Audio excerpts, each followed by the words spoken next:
It's great to be back here in Rio Ski Resort. 2 years na rin na nakakalipas mula nung nakapunta ko dito first time. And yeah, libot-libot muna ako dito hanggang nihintay pa namin yung kuhanan ng ticket.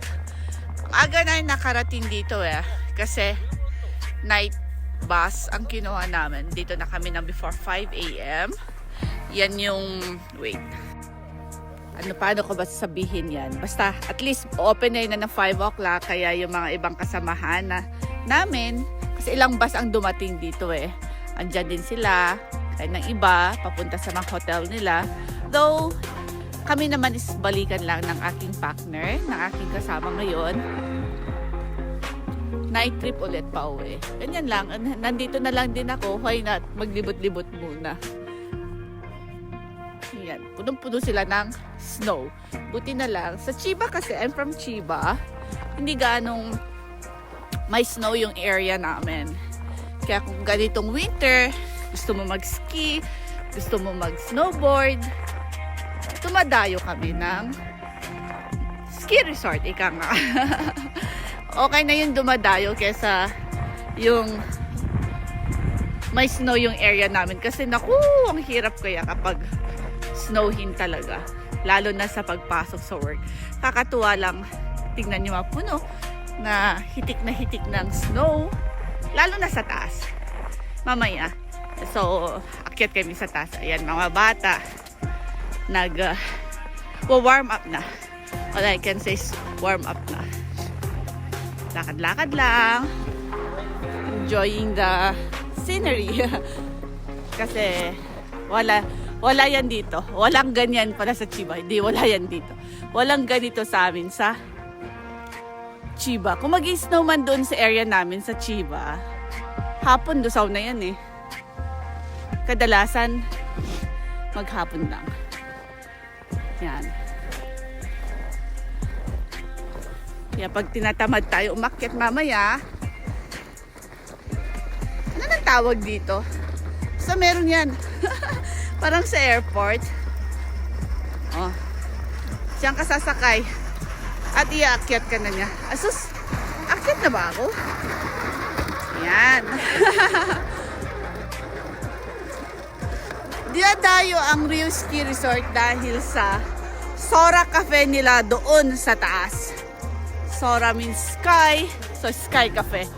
Maganda nga naman. Lalo kapag spring, autumn, ganda ng view. Ika nga is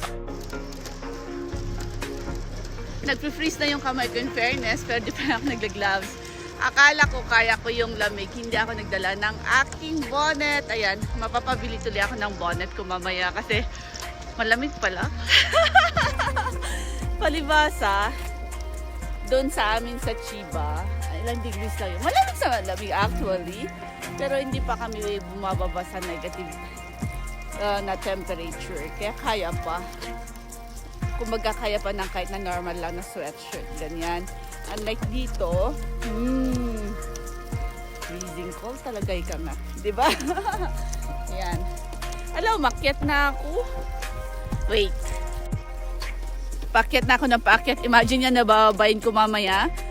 Kasi yung kasama ko is iniwan ko dun sa baba. Sabi ko, mag-video lang ako dito sa kapaligiran.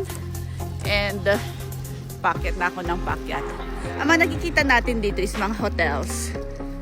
Hindi ko pa nasubukang dito kahit na one night. Lagi kaming balikan. Actually, second time ko lang, no? Wrong yung ginamit kong term. Yan lang. Pero siguro this coming February, pwede na rin siguro. Kasi may isa akong kasama sa work, isang Vietnamese. Gusto din niyang ma-experience. And sabi ko, may plan ako this coming February. If you want to, join me. And sabi niya, sige, sama ako. Kaya, alangan na dito ulit, di ba? I'm planning to go to Hakuba. Depende sa budget naming dalawa. Mas maganda sana kung open din siya na kahit na mag-overnight kami. Kasi iba din mag-overnight. Mas relaxing. Ayun yung buti kong makakaya nito ma-zoom. Sige, i-zoom ko. Wait lang. Nakikita nyo yung... Kita nyo yung parang ano na yan. Ito, oh. Yan, yan. Diyan kayo pupunta mamaya. Diyan ang Sora Cafe. Diyan kami aakyat ng aking partner. Diyan kami magkakape, diyan kami magpa-breakfast. So hanggang yun muna kasi nandito na ako sa dulo ng anong tawag na nito. Hanggang ngayon di ko pa matandaan o maalala o ano man. Dito na ako sa dulo, meaning maglalakad ako pababa. Ay, may mga bata na dito sa taas. Wait. Yan, may mga bata na sa dito. Nauna na sila. Nakakapag-warm up. Nihintay na lang nila for sure yung lift. Kasi 8 o'clock eh. Yung mga lift, tapos yung gondola, 8 o'clock. Kaya hayaan ko muna sila dyan. At nanginginig na yung kamay ko. Pero for the sake of my video, ganyan. Meron naman, dala ko yung gloves ko. Tamad lang ako mag-gloves. Kumbaga, ninanamnam ko yung lamig. Ninanamnam ko yung kamay ko naninigas na sa lamig. O, ayan yung iba. Paakyat na rin. Ako naman ay pababa. Wala lang. Ganyan-ganyan lang.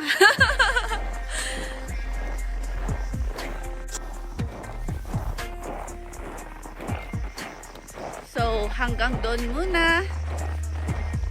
This is my first part dito sa Rio Ski Resort. Di ko na alam paano i-ending. So, hanggang ganun muna. At ang